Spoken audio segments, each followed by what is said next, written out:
السلام علیکم ناظرین، پروگرام اوپینین متعلق قاضی میں بلیکار آواں یاسر احمد ہم کو اسٹوڈیو میں جوائن کرتا سینئر تجزیہ کار علی قاضی صاحب. بلکہ علی صاحب تھینک یو یاسر. ناظرین تاں سبن کے بھی ایک تاریاڑو مبارک ہوجے. علی صاحب تاں کے مبارک ہوجے. Thank you Yasir. 15 سال گزری ویا. ہاں تاں کے مبارک ہوجے. ॾिसंदड़नि खे बि लख लख वाधायूं.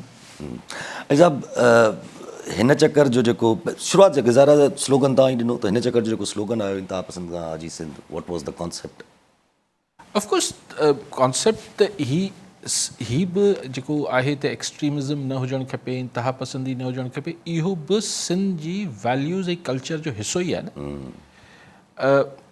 ऐं ज़ाहिर जीअं समाज में मुख़्तलिफ़ प्रॉब्लम्स उभरनि था त कुझु अरसे खां सॼे मुल्क में ऐं सिंध में बि इहो प्रॉब्लम उभरियो पिए त मतिलबु एक्सट्रीमिज़म ऐं इंतिहा पसंदी तमामु वधंदी पई वञे.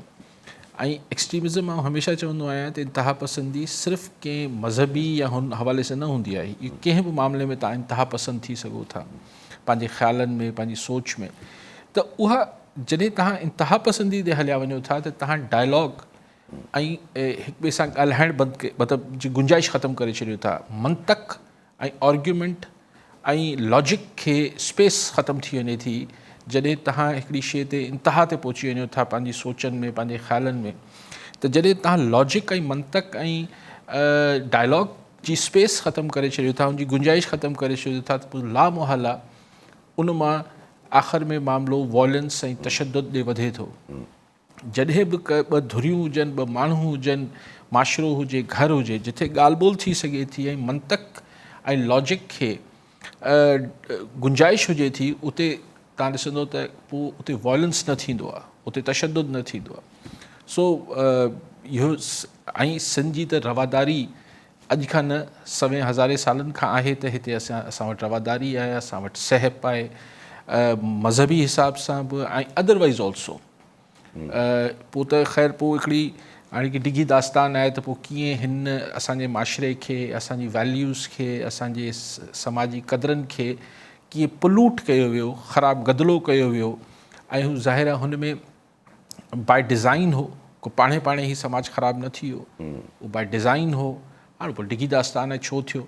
सो हिकिड़ी हिन दफ़े इहो हिन सिरे हेठि मल्हाइण जो रीज़न बि इहो हो त माण्हू वापसि हिन ॻाल्हि खे रिकंसिडर कनि त कंहिं बि सोच, कंहिं बि ख़्याल में इंतिहा पसंदी जेका आहे उहा को सुठी शइ न हूंदी आहे. जब मिसाल हिन वक़्तु ज़ाहिर मुल्क में जीअं तव्हां ॻाल्हि कई त रिलीजियस इंतिहा पसंदी हुजे, चाहे जेका बि इंतिहा पसंदी हुजे, त सिंध में त कंहिं पॉइंट में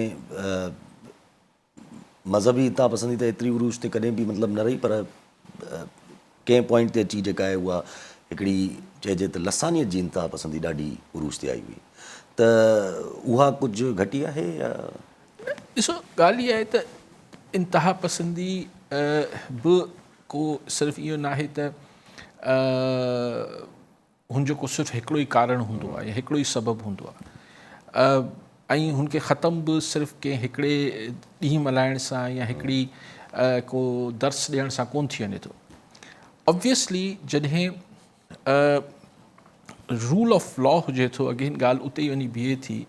जॾहिं इहो डपु हुजे थो त जेको कानून ठहियलु आहे उहो तव्हांखे को रिआयत न ॾींदो त तव्हां कहिड़े नाले ते इंतिहा पसंदी कयो पिया, त पोइ उते इहे शयूं झकी थियणु शुरू थियनि थियूं. मिसाल पाण वेस्ट में, यूरोप में, अमेरिका में, छा उते इंतिहा पसंद सोच न आहे छा? आहे. ऐं तव्हां ही ॾिसो था, जुनूनी निकिरी माण्हू मारीनि था, पोइ रंगत जी बुनियाद ते कॾहिं कॾहिं ही पाण क़त्लेआम ॾिसूं था. इहो सभु छा आहे? ख़ुदि मतिलबु हिकिड़े लिहाज़ खां हिकिड़ी इंतिहा पसंदी जी सोच पाण खे अमेरिका में नज़र अचे थी ऐं वॾे पैमाने ते पाण खे इंडिया में नज़र अचे थी. त जिथे जिथे, लेकिन अमेरिका ऐं भारत में फ़र्क़ु सिर्फ़ु इहो आहे त अमेरिका में कानून बहरहाल मौजूदु आहे. पोइ किथे न किथे उहो डपु हुजे थो उन इंतिहा पसंदनि खे बि या इंतिहा पसंद जी सोच खे परवान चढ़ाईंदड़नि खे त हीअ असांजी ॻिची में अची वेंदी, हीअ जेको आहे उहो उन्हनि जी कानून जी गिरफ़्त में अची वेंदी. इंडिया ऐं अहिड़े मुल्कनि में पोइ नथी गिरफ़्त में अचे त अञा वधे पई. सो बेसिकली वधण या घटण जो ताल्लुक़ बि समाज में कानून जी अणहूंद या कानून जी रिट जेका आहे या हुन खां डपु जेको आहे या हुन जी जेका कानून जी अमलदारी जेका आहे उनजे कमज़ोर थियण सां जीअं ॿियूं बिदतूं ऐं मसाइल पैदा थियनि था समाज में। मिसाल तव्हां ॾिसो त असां वटि हीउ जेको चवनि था त भई असां गैरत में मारे छॾियो, भई तव्हां माण्हू मारे छॾियो आहे, तव्हां त बाय लॉ तव्हां त हिकिड़ो क़तल कयो आहे त तव्हां कातिल आहियो। पर असां वटि छाकाणि त उनखे हिकिड़ो तस्लीम करे वरितो अथनि त साईं ठीकु आहे साईं त मुड़ुसु माण्हू गैरत में मारे छॾी, त पोइ उन सां उन ॻाल्हि खे फ़रोग़ मिले थो। पर अगरि इहो आहे त कातिल कातिल आहे, पोइ चाहे बिरादरी जे नाले ते मारे थो, अलिफ जो, हीअ सभु इंतिहा पसंदी जे हिकिड़े मुख़्तलिफ़ रूप ऐं शिकलूं आहिनि। अच्छा, पोइ इहो चई सघूं था न त इंतिहा पसंदी जेका बि हुजे उन सिंध जी एकता खे पॉल्यूट कयो आहे time to time. Sir, Sindh जी एकता खे त कई शयुनि पोल्यूट कयो आहे। उनमें सिर्फ़ु तव्हां इंतिहा पसंदी मूं चयो त उहो त बाय डिज़ाइन थियो। जॾहिं हिते ॿोलियुनि जी बुनियाद ते माण्हू जो हिक ॿिए में मर्जर थी रहियो, अमलगमेशन थी रही, माण्हुनि में जुड़ी रहिया, मुख़्तलिफ़ ॿोलियूं ॻाल्हाईंदड़ सभु सिंधवासी थी रहिया, ऐं हिकिड़ो नओं कल्चर, नओं हिकिड़ो माहौल जुड़ी रहियो, त हाणे कोई राज़ न आहे त ज़िया जे ज़माने में हुनखे हथ सां वेही तफ़रीक़ कई वई। सरदार बोतारियत बि उन वक़्तु ई आई पहिरियां उहा। पोइ उनखां पोइ तव्हां कंदा वञो न। पहिरीं वॾे पैमाने ते हिते ख़ासि तौर ते MRD जी मूवमेंट खां पोइ जॾहिं हुननि सिंध जी पॉलिटिकल एकता ॾिठी त पोइ तव्हां ॾिसो त पोइ हिते उर्दू ॻाल्हाईंदड़ फलाण पोइ हीअ सभु जेको शयूं थियूं पोइ उन ते बस न थी।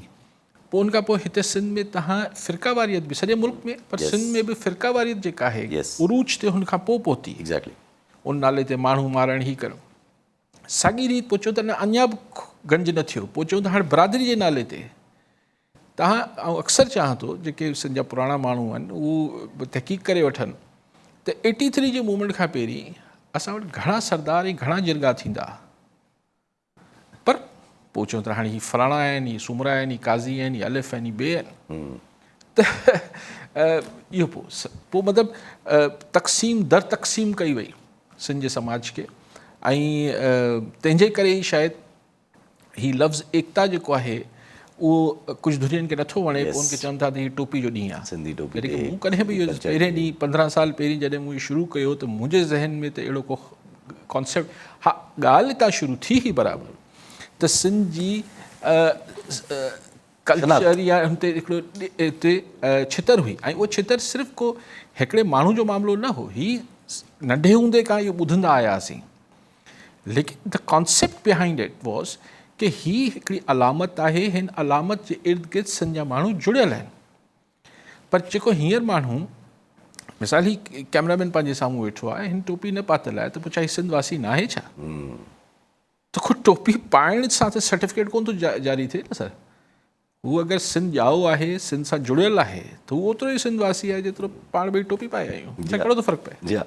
अच्छा, माना पोइ असांजे अगरि जे इनखे ईअं ॾिसिजे त जेको 15 साल पहिरियां हीअ अनाउंस थियो त पोइ ज़ाहिर आहे जॾहिं बाय डिज़ाइन शयूं थियणियूं आहिनि त पोइ बाय डिज़ाइन ही हिन इवेंट खे, हिन डे खे बि पॉल्यूट कयो वियो हूंदो। बिल्कुलु कयो वियो। सॼी तारीख़ आहे, हाणे त माण्हुनि खे अलाए विसरी वई हुजे, मूंखे त आङुरियुनि ते यादि आहे छा थियो। पहिरें साल त के शायदि तवका न पे कई, त पहिरियों साल सिर्फ़ु उहो पाणे थी वियो। पोइ त हर साल मुख़्तलिफ़ रुकावटूं, मुख़्तलिफ़ रंडकूं, मुख़्तलिफ़ तरीक़नि सां, छाकाणि त यूसी ऐं ख़ुदि सिंध जी कई फोर्सिस बि ईअं न आहे त को सिर्फ़ु ॿियनि लाइ चऊं साम्राज्य चइजे, लेकिन ख़ुदि ॿियूं फोर्सिस, सिंध जूं फोर्सिस बि अक्सर हिन ॻाल्हि खां घबराइनि थियूं त हीअ जेको यूनिटी आहे इन जो स्कोप कल्चर खां वधी वञे, त उहो उनखे महदूद कनि था त हीअ सकाफ़त जो ॾींहुं आहे, कल्चर डे। मतिलबु सकाफ़त हिकिड़ो ॼाण आहे, हिकिड़ो फैक्टर आहे जंहिं ते, पर गॾु केरु पियो थिए, सिंध जा माण्हू पिया गॾु थियनि। ही को पाण थीसिस त कोन पिया लिखूं सिंध जे पंहिंजे ड्रेस कोड ते या पंहिंजे कल्चर ते। सो इहो ऐं उहे बि आउं त हमेशह मञंदो आहियां त सिंध जो कल्चर हूंदो आहे उहो का स्टैगनेंट शइ न हूंदी आहे, हू को जामिद शइ न हूंदी आहे, हू वक़्त सां चेंज थींदी आहे, जीअं ॿोलियूं चेंज थींदियूं आहिनि ईअं ही बि चेंज थींदो। अच्छा, 15 सालनि खां ज़र तव्हां बिगिन कयो इहो, तव्हां हिन जी पूरी शुरूआत रखी, त 15 सालनि खां कीअं ॾिठो त जीअं transformation through out years towards जेको सिग्नल आहे, जेको विजन आहे, जेको मैसेज आहे, उनजी transformation through out the years थी आहे, न थी आहे, केतिरी थी आहे? सर ॾिसो, ॻाल्हि इहा आहे त हाणे हिन ते मुख़्तलिफ़ माण्हू मुख़्तलिफ़ सोच रखनि था, ऐं हिन में अगरि पाण हिन जा कई लेयर्स में ॾिसी सघूं था, जॾहिं लखे माण्हू किथे कंहिं बि शइ लाइ गॾिजनि था, लखे बल्कि करोड़े, त हाणे उन मां हर माण्हू खे पंहिंजे पंहिंजे ज़ाविये सां शयुनि खे ॾिसणो हूंदो आहे। मिसाल, जेके माण्हू हिकिड़ो ज़ावियो वठूं त जेको जेसिताईं असांजे ड्रेस कोड जो या असांजे कल्चर जो ताल्लुक़ु आहे, उहो त तव्हां ॾिसो न त हुनजो इम्पैक्ट कीअं न आयो आहे। अॼु खां 15 साल पहिरीं हिते प्रेस क्लब ते कराची में या हिते हुते अगरि कोई टोपी अजरक पाए वेंदो, जॾहिं भाऊजार आहे, फलाण थिए पियो, ढिमकाण थिए पियो, अॼु मतिलबु टोपी अजरक जो मतिलबु इहो हूंदो त को मतिलबु इन्हनि खे धाड़ेल ॾेखारिणो आहे ड्रामे में बि, या को सफ़ा नौकर ॾेखारिणो आहे, इहो सभु ख़तमु थियो न। छा अॼु तव्हांखे, अॼु तव्हांजी पंजाब जी प्राइम मिनिस्टर चीफ मिनिस्टर बि जेका आहे मरियम नवाज़ साहिबा, उहो बि हिन डे खे चए थी त सिंध जा कल्चर जा रंग ख़ूबसूरत आहिनि। त अगरि पाण सिर्फ़ु हेसि ताईं ॻाल्हि वठूं त 15 सालनि में इहो त पहिरें साल ई सिंध जे माण्हुनि अचीव कयो हो, हासिलु कयो हो। अॼु तव्हांखे कराची में मुख़्तलिफ़, मूं अॼु सुबुह जो बि ॾिठो पियो, माण्हू गाॾियुनि ते अजरकूं पेस्ट कराए, रैलीज़, असांजी नियाणियूं ॿार वॾा, त हाणे इवन जेके इंग्लिश मीडियम स्कूल में ॿार पढ़नि था, उहो बि हिन ते हाणे पाइनि था। सो ॻाल्हि इहा आहे त हिन हद ताईं त सिंध जे माण्हुनि हिन मां अचीव कयो आहे, हासिलु कयो आहे, अगरि हासिलात ते गुफ़्तगू थिए पई। ॿी जेका चवनि था त साईं अक्सर माण्हुनि जी पोइ हिन में ख़्वाहिश हुजे थी त न साईं हिन मां अञा ॿियो छो कुझु हासिलु न थी सघियो। मिसाल, सिंध जे माण्हुनि जी जेका मुख़्तलिफ़ जेके मसाइल ऐं प्रॉब्लम्स आहिनि, उन ते छो को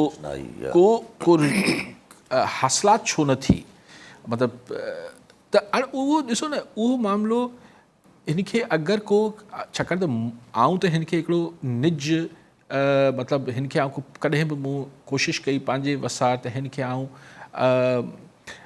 तकरारी न थियणु ॾियां, घटि में घटि मुंहिंजी ज़ात सां न थिए, या हिन में आऊं, छाकाणि आऊं हिन खे लफ़्ज़ पोलिटिसाइज़ इन करे चाहियां थो त politicize not in the negative sense, लेकिन इहो आहे त आऊं हिन खे को सियासी एजेंडा न हुजणु खपे। लेकिन ॻाल्हि इहा आहे त इहो त पोइ उन्हनि जेके बि पॉलिटिकल फोर्सिस आहिनि, इहे त हुन मां हू हिन ते कैपिटलाइज़ करणु चाहिनि हा त करे वठनि हा।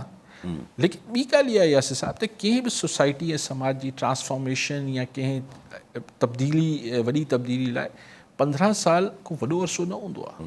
ऐं हीउ जेको कुझु 15 सालनि खां थिए पियो, इहो हवा में बि न पियो उॾाए में, इहो बि तव्हां तइ सम्झो। जेको ॿारु अॼु खां साल पहिरीं ॼाओ हो, अॼु 15 सालनि जो आहे, ऐं हर साल इहो ॿुधी करे वॾो थिए पियो। सो लेट्स होप कि कॾहिं जी का ॿियो रिज़ल्ट बि ईंदो। कॉलर सां गॾु अतर सुमरो लाड़कानामा जी, सुमरो साहब छा चवणु चाहींदा? अस्सलाम वालेकुम साईं। वालेकुम सलाम साईं, एकता जी मुबारक हुजे तव्हांखे, एकता जी मुबारक हुजे काज़ी साहब खे, तव्हांजे सॼे पूरे सथ खे, ऐं सिंधी क़ौम तव्हांखे अॼु जेको तमामु वॾी ख़ुशीअ जो ॾियारो जेको आहे ईद खां वधीक करे मल्हायो आहे।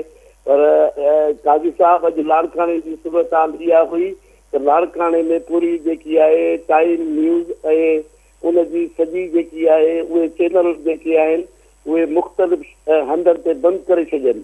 हिकु तरफ़ दड़ी महलो, हिकु तरफ़ गौसपुर महला, हिकु तरफ़ बाकराणे रोड, माना पूरे लाड़काणे जे अंदरि जेको बि टाइम न्यूज़ जी जेकी बि सॼो ई कवरेज जी उहा मुकमिल तौर ते अॼु 3 बजे ताईं बंदि रही आहे। ऐं अहिड़ी सूरत हाल में जेके बि हिननि जा पंहिंजा जेके बि उन्हनि हरबा आहिनि उन्हनि इस्तेमालु बि कया आहिनि। ऐं ॿी तव्हांखे ताज़ी ॻाल्हि ॿुधाई, कल्ह राति टियों राति जेके इहे ॿई बि आहे, हितां जे नौजवाननि खे, हितां जे माण्हुनि खे एॾो तंग कयो वियो, उन्हनि जे घरनि में घिरण त बाबा सकाफ़त जे ॼाणे में गॾु न थियो। बाबा पूरी सिंधी क़ौम आहे ऐं उन क़ौम पंहिंजी अॼु तारीख़ मल्हाई आहे। मां सम्झां थो त जो काई साहब असां सां अहिड़ो हिते लाड़काणे में हीअं ज़ुल्म हुजे इहो बर्दाश्त जोॻो न आहे, इन ते थोरो ॻाल्हाईंदा। ठीकु साईं। मतलब मूंखे सम्झ न आई छो पुलिस ट्रांसमिशन छा पुलिस खे कहिड़ी तकलीफ़ थी मूंखे ख़बर न आहे या पुछा करायूं था त छा किथे न किथे हर दफ़े पुलिस खे तकलीफ़ थींदी आहे। न मतिलबु लाड़काणे पुलिस खे छा तकलीफ़ थी मूंखे ख़बर न आहे इहे छो थियो आहे असीं जांच कयूं था। तकलीफ़ूं परेशानियूं मुख़्तलिफ़ धुरियुनि खे थियनि थियूं पर छा कजे। हाणे त ॾिसो न इनखे टाइम न्यूज़ खे जी ट्रांसमिशन अगरि हुते लाड़काणे में किन इलाइक़नि में बंदि कराई आहे पुलिस त हुन सां छा आहे ॾियारो रुकिजी वेंदो या ईंदड़ साल रुकिजी वेंदो या कॾहिं बि रुकिजी वेंदो छा, छाकाणि त इहो को अली काज़ी या टाइम न्यूज़ जो त कोन्हे, त सिंध जे माण्हुनि जो आहे। पाण सुभाणे हूंदासीं न हूंदासीं सुमरो साहिबु त बि इहो ॾियारो त हूंदो। इहे हिकिड़ी छसी हरकतूं आहिनि अगरि थियूं आहिनि जीअं तव्हां चओ था मूंखे त अञा बि सम्झ नथो अचे त छो थींदो, लेकिन अगरि थी आहे त छसी हरकत आहे ॿियो हाणे छा चऊं। अच्छा पंहिंजी ॻाल्हि हले पई त ऐं वरी उहा ई ॻाल्हि त अगरि माण्हुनि खे हूंदो उत्साह ऐं शौक़ु हूंदो आहे त माण्हू डिजिटल त ॾिसी वठंदा। हाणे अॼु जे ज़माने में केबल बंदि करण सां छा हासिलु थींदो। अच्छा पंहिंजी ॻाल्हि हले पई त ट्रांसफॉर्मेशन जे हवाले सां त हिन त हिकिड़ो सुवालु ज़हन में अचे थो त ठीकु आहे अगरि पॉलिटिसाइज़ एजेंडा तौरु न हुजे पर सम थिंग्स विच आर जीअं मिसाल ही केनालनि वारो मसइलो आहे, जीअं कारूंजर वारो मसइलो आहे, जीअं कालाबाग वारो मसइलो आहे, बट इहे त अहिड़ा इशूज़ आहिनि जेके they should be politicise. Sir ॾिसो न but then who is suppose to do that, कंहिंखे करिणो आहे उहो त फिर पॉलिटिशियंस खे ऐं पॉलिटिकल पार्टीज़ खे करिणो आहे न। लेकिन इहा ॻाल्हि तव्हां उनखे हिकिड़े ॿिए रुख़ सां ॾिसो त जॾहिं माण्हू हीउ जेको बि ज़ाहिर इहो सिर्फ़ु हिकिड़ो ॾियारो न हीउ जेके बि हिन 20-25 ॾींहंनि खां हिन जी सरगर्मी तेज़ थींदी आहे। अच्छा तव्हां कॉलर वठो पोइ ॻाल्हाए था वठो। ख़ालिद हुसैन बेलार लाड़काना मां। जी बेलार साहब छा चवणु चाहींदा? कराची यासिर साहब। कराची मां जी साईं। ईद जो मुबारकूं यासिर साहब, तव्हांखे बि अली काज़ी साहब खे ईद जो मुबारकूं। तव्हांखे बि मुबारकूं साईं। ऐं अॼु कराची में हर तरफ़ सिंधी टोपी ऐं अजरक हुया ऐं ज़ाहिरी तौर ते हिन शइ जो सरो अली काज़ी साहब खे वञे थो, शुरूआत अली काज़ी साहब कई। मूंखे ॾाढी ॻाल्हि वणी जो अली काज़ी साहब चयो त मरियम बीबी साहिबा बि अॼु मुबारकूं ॾिए थी। ऐं वाक़ई सिंधी टोपी अजरक त असांजो ई कल्चर आहे पर इनखे उजागर करण में अली काज़ी साहब जो हथु आहे। ॿी हिकिड़ी मुंहिंजी नंढड़ी ख़्वाहिश बि आहे त अली काज़ी साहब खे असां प्रेस क्लब ते ॾिसण था चाहियूं जेको तव्हांजी मुख्य तकरीब थिए थी। वॾियूं महिरबानियूं, अलाह पाक तव्हांखे शादो आबाद रखे। ठीकु आहे साईं। सो मां उहा ॻाल्हि पहिरीं मुकमल कयूं पोइ बेलार साहिब जी ॻाल्हि ते अचो। तव्हां जेकी ॻाल्हि पई कई त भई जेके असांजा इशूज़ आहिनि सिंध जा, पाणी आहे, ॿिया इशूज़ आहिनि, त मूं गुज़ारिश पई कई त जॾहिं सिंध जो माण्हू हिन ॾींहं खे मल्हाइण लाइ संभरणु शुरू कनि था, तयारियूं वठनि था, त ज़ाहिर छा जॾहिं हू कचहरियूं कनि था, हुन लाइ मीटिंगूं कनि था, हुन लाइ रैलीज़ कढनि था, त छा सिर्फ़ु ऐं सिर्फ़ु हू गाने जी चूंड ते त कोन बीहंदा हूंदा न। ज़ाहिर हू सिंध जे मसइलनि खे, चाहे उन्हनि जो हू जेको ज़ाती मसइलो ओड़े पाड़े जो बि मसइलो आहे, घिटी जो बि आहे, त उहो सिंध जो मसइलो आहे न। ठीकु आहे सिंध लेवल जो मसइलो न आहे पर आहे त सिंध जे ॻोठ जो या शइ पाड़े जो मसइलो। त उन महिल ही सभु ॻाल्हियूं हुननि जे ज़हन में अचनि थियूं ऐं अंडर डिस्कशन थियनि थियूं। हिन दफ़े त बदकिस्मती सां जेको माहौलियाती तब्दीली आई आहे त हिन दफ़े सियारो जी शिदत हींअर न आई आहे, न त हिन महिल ताईं इंटीरियर सिंध में त ख़ासि तरह काफ़ी मतिलबु थधि हूंदी आहे त माण्हू मछ कचेरियूं कंदा आहिनि। हिन दफ़े मूं ॾिठो त घटि थियूं छाकाणि त एतिरी मतिलबु गर्मी में केरु बाहि जे वेझो वेहंदो। त हाणे मूं अॼु कंहिं सां मज़ाक़ कयो पिए त पाण त इहो सोचियो त पहिरियों आचर डिसंबर ते हाणे सॼी मल्हाइजे, पर हीअ जेको माहौलियाती तब्दीली थिए पई त ईअं न पाण खे चवणो पए त सही हाणे डिसंबर जे आख़िरी आचर ते मल्हायो छाकाणि कुझु सीउ त थिए, माण्हू कचहरियूं मछ कचहरियूं थो कनि। सो त डिस्कशन ही जेके सिंध जा इशूज़ आहिनि, ज़ाहिर माण्हुनि जी हिन सॼी एक्टिविटी में माण्हुनि जी बि टैबलोस थियनि था, तकरीरूं थियनि थियूं, त हिन में छा ॻाल्हाईंदा हूंदा? केतिरी देरि टोपी ऐं अजरक जी कॾहिं वजूद में आई ऐं अजरक किथे थी ठहे ऐं टोपी इन ते केतिरी देरि ॻाल्हाए सघे थो केरु? ज़ाहिर सिंध जा मसइला डिस्कस थियनि था ऐं हीअ सभु शयूं हुन में ख़ासि तरह हींअर जेको पाणी जो मसइलो आहे, अॼु मूं तव्हांजी ट्रांसमिशन में बि अॼु जेके बि वेठा हुआ मुख़्तलिफ़ दोस्त ऐं मोज़िज़ साहिबान उहो घणे भाङे सिंध जे इशूज़ ते ॻाल्हाए रहिया। बिलाल साहिब वॾी महिरबानी, तव्हांखे मुबारक हुजे। ऐं प्रेस क्लब ते मूंखे ॾिसणु चाहियो था, सही रोज़ तव्हांजे साम्हूं टी वी ते वेठो हूंदो आहियां। हाणे अच्छा इतफ़ाक़ इहो आहे, बाय डिज़ाइन न आहे, माना मूं कोई ईअं तइ न कयो, पर 15 सालनि में सवाइ हिकिड़े दफ़े जे उन दफ़े आउं कुझु देरि लाइ वियोसि। उनजो सबबु हो, उनजो सबबु इहो हो त सॼी दुनिया मुख़ालिफ़ थी वई हुई, त पोइ मूंखे उते वञी ॾिसणो मतिलबु ॿुधाइणो पियो त न ही ख़ैर उहा हिकिड़ी अलॻि हाणे माज़ी खे नथा खोटियूं। त आउं इहो सम्झंदो आहियां त सही जिथे किथे आउं आहियां, छाकाणि जिथे बि आहियां उते सिंध आहे। कराची प्रेस क्लब बि सिंध आहे, पर हिते स्टूडियो में वेठा आहियूं कराची जे, इहो बि सिंध आहे। सो ऐं अगरि बाक़ी खोड़ सारी शयूं बि गॾोगॾु ॾिसणियूं हूंदियूं आहिनि बिलाल साहब, त इंशाल्लाह अचिबो के नहीं। कौरान साहब, ज़फ़र नकवी हैदराबाद में। जी नकवी साहब क्या कहना चाहेंगे?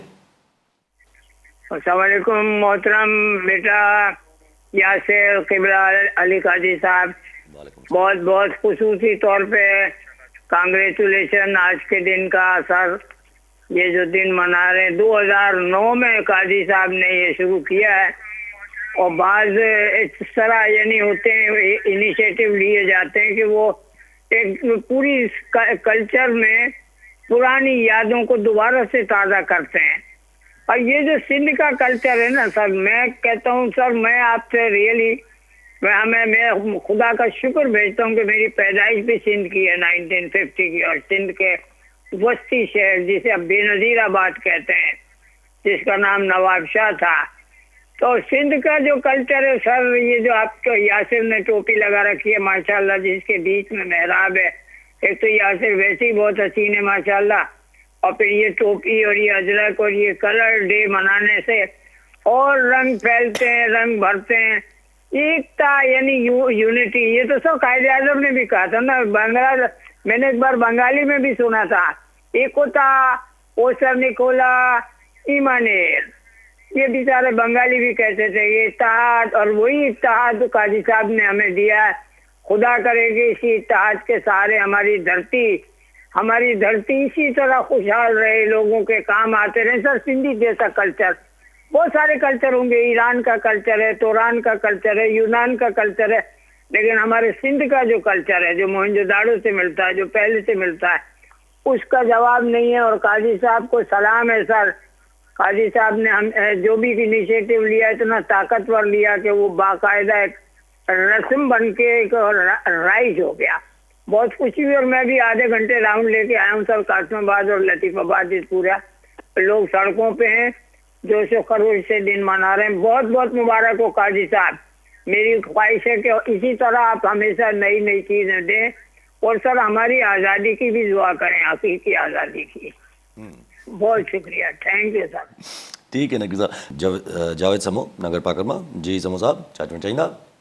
साईं अॼु जेको एकता जो ॾियारो मल्हाए पियो वञे, इन जो सभ खां पहिरीं जेको तसवर ॾिनो उहो अली काज़ी साहब जिन ॾिनो, उन लाइ काज़ी साहब जिन खीरूं लहनि, ऐं उनखां पोइ जेको ख़ासि करे जेको वलवलो पैदा कयो आहे, जेको असांजो अहिड़ो नौजवान नसुल आहे, उन में जेको हिकिड़ो जज़्बो पैदा कयो या वलवलो पैदा कयो आहे, उन जो क्रेडिट सॼो हिकिड़ो जेको आहे काज़ी साहब खणी ईंदो, जंहिं हिनखे सॼो सकाफ़त वारे ॾियारे खे, सिंधी जी सकाफ़त खे उजागर कयो आहे, हिकिड़ो जज़्बो पैदा कयो आहे। कुझु अहिड़ा माण्हू आहिनि, नंढा माण्हू आहिनि, जेको आहे हिनखे जेको आहे न पिया अपनाइनि या हिन जी मुखालफ़त कनि पिया, उन्हनि जो जेको आहे सो एतिरो को मुंहिंजे ख़्याल में ख़ासि फ़र्क़ु कोन थो पए। पर आउं सम्झां थो त काज़ी साहब जेको इहा सकाफ़त ते हेॾो सॼो ईद ॾियारो मल्हाइण जी जेका इफ़्तिताह कयो, शुरूआति कई, त काज़ी साहब जिन जो नालो जेको आहे तारीख़ में जेको आहे सोनेरी अखरनि सां लिखियो वेंदो। ठीकु आहे साईं। ॿियो बि कॉलर आमिर अली कराची मां। जी आमिर साहब छा चवणु चाहींदा?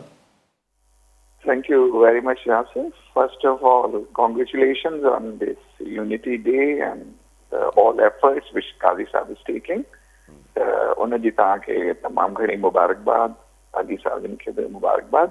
There are two aspects on which I want Ali has to speak on. हिकिड़ो इहो त तव्हां जेको आलिया ॿुधायो था त सिंध में जेको लेवल ऑफ टॉलरेंस जेका आहे उहो डिक्रीज़ पियो थियो, इन जे पुठियां there are number of factors, पर वॉट इज़ अपीरेंट असां वटि जेको सोशल जस्टिस जो कॉन्सेप्ट आहे, मैरिज ऐं रिसोर्सिस जी प्रॉपर एलोकेशन उन में असांजे माण्हुनि सां तमामु घणी नाइंसाफ़ी थिए पई ऐं इन करे ई माण्हू जेको इंटॉलरेंस जे तरफ़ वञनि पिया. इहा ई ॻाल्हि अव्हां जे फोरम ते बि अर्लियर काफ़ी असांजा पैनलिस्ट कंदा रहिया आहिनि. त इन हवाले सां आख़िर असांजे माण्हुनि खे जेका यूनिटी मिले थी ऐं एतिरो वलवलो ऐं जोश पैदा थिए थो त उन्हनि खे कीअं चैनलाइज़ कजे त उहे इन हवाले सां बि हिकिड़ो मॉरल ऐं सोशल प्रेशर डेवलप कनि. ॿियो आहे असांजा रिसोर्सिस. वॉटर जे हवाले सां तमामु घणी मुसीबत ऐं परेशानी आहे अवाम में ऐं ऑलरेडी जेके असां वटि रिजर्वायर्स ऐं रिसोर्सिस आहिनि. तव्हां हितां क्लिफ्टन खां साहिल समुंड खां वठी till to the Nagar Parkar वञो या जैकबाबाद ताईं वञो त असां पंहिंजे जेके पाणीअ जा रिजर्वायर्स आहिनि उन्हनि सां छा हालत कई आहे ऐं जेका पोल्यूशन उते थिए पई, डिग्रेडेशन थिए पई. जीअं अर्लियर में मूं ॿुधो त भई दरिया ते सभ खां पहिरीं दरिया जो पंहिंजो हक़ आहे उनजी लाइफ जो आहे. त उन सां जेका भेंग पई थिए, उन सां जेका मुसीबत थिए पई, इन हवाले सां आख़िर असां पंहिंजे माण्हुनि खे कीअं शऊर उजागर करियूं त उहो साफ़ पाणी उन्हनि जो बुनियादी हक़ आहे. जंहिंसां तव्हां टूथपेस्ट कयो था उहो पाणी तक पोल्यूटेड अचे थो most of the parts in Sindh. त आख़िर इन हवाले सां बि का एकता, को प्रेशर डेवलप थिए so as V may force our elected people that they have to take it as something very serious. So साईं जिन जी हिन ॾींहं जे लाइ असांखे टोपी या अजरक सां गॾु चैनलाइज़ कयो आहे. इन हवाले सां उमेदु आहे त जेकॾहिं माण्हुनि में तव्हां हिनखे प्रोपगेट कंदव त probably Ali Saab may get some success and we are going to make our homeland far more better. I hope the Sai he may say a few more words about it. Thank you very much and congratulations once again. Thank you, sir. ठीक है हमेशा. बस नकवी साहब बहुत शुक्रिया, आपको बहुत बहुत मुबारक हो. आप हम तो हैदराबाद के ही, मैं भी, मेरी पैदाइश हैदराबाद की है, आप भी हैदराबाद में ही रहते हैं इस वक्त. तो मुझे तो ये जब तक ये सब कुछ नहीं लसानियत और इस पर जो कुछ किया गया था वो ज़ाहिर है उसकी मैं दोबारा उसको रिपीट नहीं करना चाहता हूँ. उससे पहले तो यही हमने अपनी आँखों के सामने देख रहे थे कि लोगों में मोहब्बत थी, भाईचारा था, लोग एक साथ. ये उस वक्त ये नहीं तस्वर था कि ये लतीफ़ाबाद है और ये कासमाबाद है. हैदराबाद के लोग समझ रहे होंगे मैं क्या कहना चाह रहा हूँ. तो ये सब चीज़ें जो हैं वो हैंडमेड हैं. ये मैं समझता हूँ कि ये जो नफ़रतें फैलाई गई, ये जो कदूरतें डाली गई, ज़ाहिर है ये एक इतना ऑर्गेनाइज तरीके से की गई. तो लेकिन ये दिन फिर एक दफ़ा हमें याद दिलाता है कि नहीं, हम सब सिंधवासी हैं और हमें मोहब्बत प्यार के साथ ही रहना है और इसी में सबकी भलाई है. इसी में सिंध की भलाई है तो लोगों की, यहाँ रहने वालों की भी है जिनको कहीं और नहीं जाना. नकवी साहब जो हकी की आज़ादी लाए मैं उसके लिए सिर्फ ये कह सकता हूँ कि देखिए जी, नकवी साहब, दुआ तो होती है पर मामला दवा का भी रहता है कभी कभी. तो देखिए कि दवा जो हो रही है वो काफ़ी है या नहीं है. तो बहरहाल हमारी तो हमेशा दुआ और ख्वाहिश रही है कि इस मुल्क में, सूबे में, मुल्क में हकीकी तब्दीली आए जिसमें जिसका समर और जिसका फ़ायदा आम आदमी को पहुँचे, इन एक्चुअल पहुँचे. सिर्फ चेहरे बदलने या हुकूमतें बदलने या ये नहीं है, मतलब वाकई में कुछ ऐसा हो. और वो मेरा मानना है, और मेरा क्या इस सारे सियासियात के छोटा सा शागिर्द होगा वो भी ये मानेगा कि ऐसी तब्दीली हमेशा लोग ही ला सकते हैं. हमारे लोग बदकिस्मती से किसी मसीहा के मुंतज़र होते हैं. शख्सियात, फ़र्द बहुत अहम होते हैं तारीख़ में, लेकिन उनको भी आवाम की ही हिमायत चाहिए होती है. सो मेरी ख्वाहिश, आप आज़ादी कहते हैं, मैं कहता हूँ कि एक हकीकी तब्दीली आ जाए. बात हम दोनों एक ही कर रहे हैं, लेकिन आप एक उसको टनल में देख रहे हैं, एसोसिएट कर देते हैं किसी के साथ. जब आप हकीकी आज़ादी बोलते हैं तो आप उसको किसी चीज़ के साथ जोड़ देते हैं. मैं एक जनरल बात कर रहा हूँ, बात तकरीबन वही है. जी हाँ. समो साहब चो त एकता रियाड़ो का मतलब पंहिंजी तव्हांजी काविशाप हो, रुकावट जी कोशिश थी, ये सब कुछ थियो. चलो सब यही कर जी समझ साहब. बस पोइ थी गुज़रियासीं हेसि ताईं, हिन मंज़िल ताईं पहुतासीं. अलाह अॻिते बि ख़ैरु कंदो. ऐं छाकाणि त माण्हुनि जे त हू जेको आहे न शइ रोक सको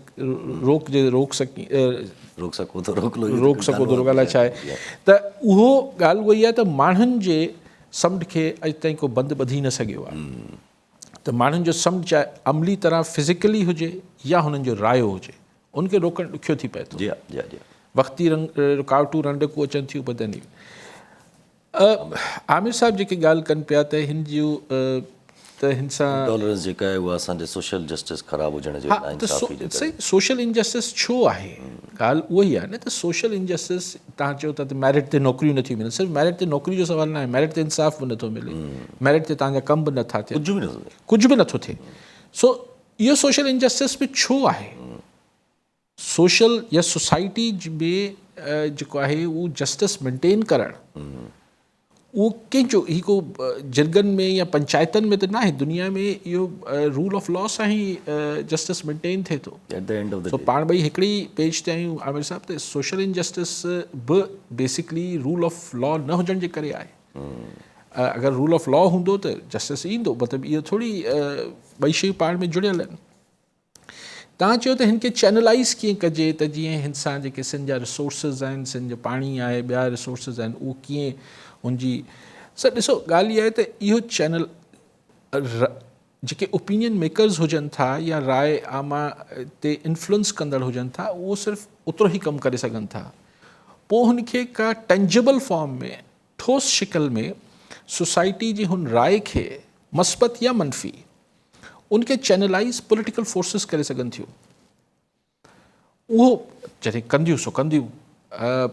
ॾिसो दरिया जे हवाले सां बि इतफ़ाक़ आहे त इहो बि बसि अला करायो, पर मूंखां ई थियो जेको हिकिड़ो ई सिंध में दरिया डे मल्हायो वियो, इतफ़ाक़ सां मूं ई उन महिल गुज़ारिश ख़्वाहिश ज़ाहिर कई त सिंध जा माण्हू लखनि में उथली पिया, सॼे सिंध में तव्हांखे यादि हूंदो त दरिया डे मल्हायो वियो। त उन में बि पोइ हुन सां ज़ाहिर आहे हिकिड़ो वॾो ई मोटिवेशन ऐं वॾो प्रेशर क्रिएट थियो। उहा अलॻि ॻाल्हि आहे, 6 महीननि खां पोइ ॿोॾि अची वई, ऐं पोइ पाण टोड़ी बंद बि टुटा ऐं पोइ सभु शयूं थियूं। त हाणे उहो त दुआऊं रुगो घुरियूंसीं। हाणे बि अगरि सिंध जे माण्हू मतिलबु मां त अञा बि चाहियां थो, हींअर बि मुंहिंजी ख़्वाहिश आहे त अचो को ॾींहुं अहिड़ो वरी मल्हाइजे जिते सिंध जा माण्हू दरिया ते गॾु थियनि ऐं हिकिड़ो दफ़ो वरी दरिया जो ॾियारो मल्हाइजे। छाकाणि त सही था चओ त पहिरियों हक़ु दरिया ते दरिया जो आहे। ज़ाहिर आहे ही सिंध आहे ई सिंधू जे करे, अगरि ख़ुदा न ख़ास्ता सिंधू सुकी वियो त पोइ सिंध बि सुकी वेंदी। सो हिते लाज़िमुल मलज़ूम आहिनि, हिकिड़ो डायलॉग न आहे, ही सिंध आहे ई सिंधू जे करे। सो अगरि उन ते ही थिए त हाणे उनखे ज़ाहिर आहे त आउं त हिकिड़ी दुआ करे सघां थो, ख़्वाहिश ज़ाहिर करे सघां थो, करणु न करणु सिंध माण्हुनि जी वस जी ॻाल्हि आहे। ऐं जेके हुनखे चैनलाइज़ करणु पॉलिटिकल फोर्सिस जो कमु आहे। सो पाण जीअं मूं चयो त कुझु शयूं दुआ सां गॾु दवा बि लाज़मी हुजे थी उन्हनि लाइ। सो पर हर माण्हू जो कमु विरहियल आहे। पाण दुआनि वारे साइड ते आहियूं ऐं ख़्वाहिशूं ज़ाहिर करण वारे साइड ते आहियूं। ओपिनियन फॉर्म करण ताईं थोरो घणो पंहिंजो रोल ठहे थो, बट हुनखे टेंजिबल फॉर्म में के ठोस शिकल में हुनखे चैनलाइज़ करणु पॉलिटिकल फोर्सिस जो कमु हुजे थो। उहो पॉलिटिकल फोर्सिस ई करे सघनि थियूं, चाहे कंहिंजी छा बि ख़्वाहिश हुजे। Because end of the day अगरि हिकिड़ो मॉब आहे उनखे चैनलाइज़ त हुनजी पॉलिटिकल लीडरशिप ई करे सघे थी। अच्छा, पोइ इहो छा सम्झिजे त सिंध जी हाणे ईअं त नथो चई सघिजे त माना सारा सिंध में पॉलिटिकल लीडरशिप हिनखे चैनलाइज़ न कयो आहे, घणनि मामलनि खे कयो आहे, पर वॾनि मेजर शयुनि ते अञा ताईं ठोस क़िस्म वटि असां वटि कॾहिं बि अहिड़ी क़िस्म जूं रेज़िस्टेंस न आयूं आहिनि। जीअं मेन दीमक आहे करप्शन, उन लेवल जी रेज़िस्टेंस उन ते नथी अचे। गवर्नेंस, रूल ऑफ लॉ, इहे मेन जुड़नि, इन ते रेज़िस्टेंस नथी अचे। त छा इन ते पॉलिटिकल फोर्सिस पॉलिटिसाइज़ नथियूं करे सघनि, या किथे न किथे इहा बि शइ जेका आहे उहा हाणे सिंध जी हुन में मिक्स थी थींदी वञे?